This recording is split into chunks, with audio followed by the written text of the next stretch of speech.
Hi guys, I'm Ian, and this time I'm going to be talking about my exposed infill prints.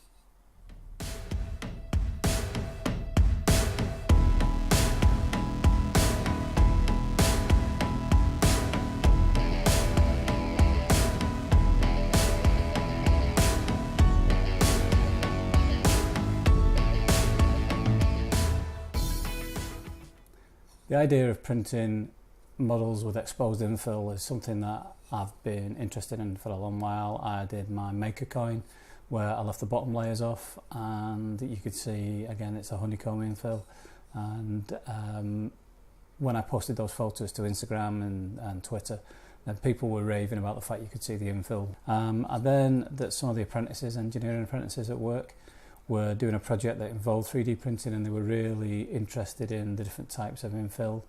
So I printed a few different models with no top layers, with different types of infills and different percentages, so that they could see exactly what was on the inside of these models that they were designing and printing. Full circle, we come to a discussion between myself and Tom Jackson, and again another ongoing thing that we've been talking about, having a live stream. We're both, we're really good friends. We spark well off each other, we think. So we're going to give a go and see whether a stream works. So we were trying to come up with a name, various ideas. I was doing a bit of a brain dump, which meant that Tom didn't really like any of the ideas. That was kind of the process I was going through. And suddenly it struck me, infill was the perfect idea for a 3D printing live stream regular show. So having come up with that, then immediately my mind went to, well, I should be doing a print where I show the infill. So that's what I did. And just to show you this one, I'll try and get a bit of light on that there. So you can see there that this has actually got the infill exposed in the lettering. And this is printed, it's printed in Filamentum Pearl Ruby Red, and Filamentum Rapunzel Silver, and then Filamentum Traffic Black just in the stroke around the letters. And the way I did this was in Simplify 3D, and I actually set up this one was different to the one that I'm going to show you in a minute. But what I did on the model, I actually created the model, I actually sunk the lettering in. So the lettering, the centre bit of the lettering, if you like, is actually 0.6 of a milli lower than the top surface. And then in Simplify 3D, I set up 3 processes to print up to the level of the top of the infill, and that was with no top layers. So no top layers, 30% infill, so that you could actually, I wouldn't normally use 30% infill in pretty much anything, but 30% infill just so that you can actually see the pattern in the lettering. And then that process goes up to the 0.6 below that top surface, no top layers, 30% infill, however many perimeters you want, in this case 3. Then the next process has 0% infill, 3 top layers, because it's just about to do the top layers of there, and no bottom layers. So at that I let go to 0.1, 0.2 above that surface, so you get that full face. And then at the last process essentially goes the rest of the way, and it's no top layers, no bottom layers, 0% infill, and different things that I might have tweaked on that. So I printed that off. I was relatively pleased with it, and really happy about the way the actual infill looked. So we showed what I've been working on to Tommy Graphit, and he in his usual manner decided very kindly offered to create a logo, something that actually looked quite nice rather than that one. And as per usual with Tommy, he knocked it straight out of the park. It looked really good, so I decided to I think the plan all along was to print it in exactly the same way. So I did that. In the intervening period between me doing the original model which I have to admit, when I was slicing it, it was about 2 in the morning. I was shattered and I was struggling to think of how to do it. Then in the cold light of day, when I came to do the next model, I realised that there was absolutely no point at all in syncing in the lettering on the actual original model.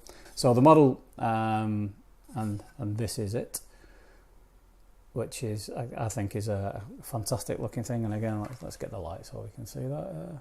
And once again, obviously in filamentum colours, so gold happens, the bottom layer, then Vertigo Grey, and then traffic black again to pick up the stroke, and in this case the hashtag, the share learn grow hashtag on the top.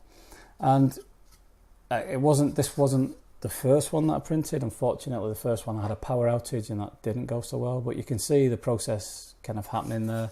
The bottom section had all been printed in the gold happens, and it started to do the first layer of Vertigo Grey. So slightly different process, but the 3 processes in Simplified D were very similar to what I used before. And the realization that I'd had was that if you completely ignore the syncing that in, so that those are all proud in the model. If you completely ignore that, you can do it with the processes. So process 1 goes to, again, 0.6 from the top layer. Then it has no top layers, 30% infill. The process 2 has got 3 top layers. They've got a 0.2 layer height. That's kind of, I guess, what I forgot to say, but 0.2 layer height takes you up those that 0.6 to that top layer, and then change again, and no infill again for the stroke. But the stroke around the letters in this case, because you have told it that you're only doing 3 perimeters, no infill, it's actually doing just those 3 perimeters. So it's not trying to do any infill in the middle of it, of the stroke or anything like that. So that worked quite well. And the 3 perimeters that it was doing there worked quite well for the share learn grow as well, which, despite the fact that it's done at the same time, obviously with no infill, the lettering is just narrow enough, I guess, that that comes out. So really happy with that, the way it came out. This obviously is kind of related to the new stream. The new streaming show is going to be called Infill, and myself and Tom will be on there as regular as we can. And what we did notice when we were testing, and we've been doing some test streams, is that if you actually put a light behind this, I know that I printed it and it was kind of my idea, and I know that a friend of mine did the logo, but I think I can say without contradiction that it looks sensational. That looks fantastic. So there's a very good chance that I'll be doing some sort of enclosure for it, so that it's always got a light behind it, and using that as a sign.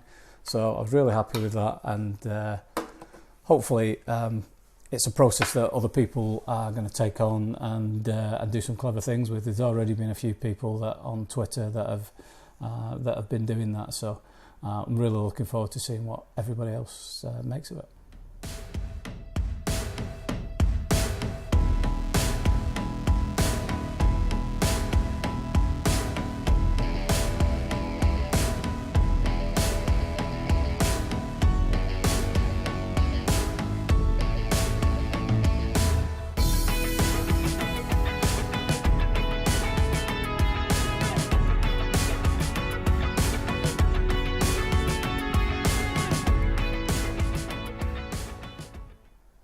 So if you've made it this far, thanks a lot for watching. I really do appreciate it. If you like this video, then please give it a thumbs up. If you like this content overall, then think about subscribing. And obviously, if I could persuade you in any way, shape or form to give the new live stream show a go when it comes, I would really appreciate that. So thanks a lot for watching, guys.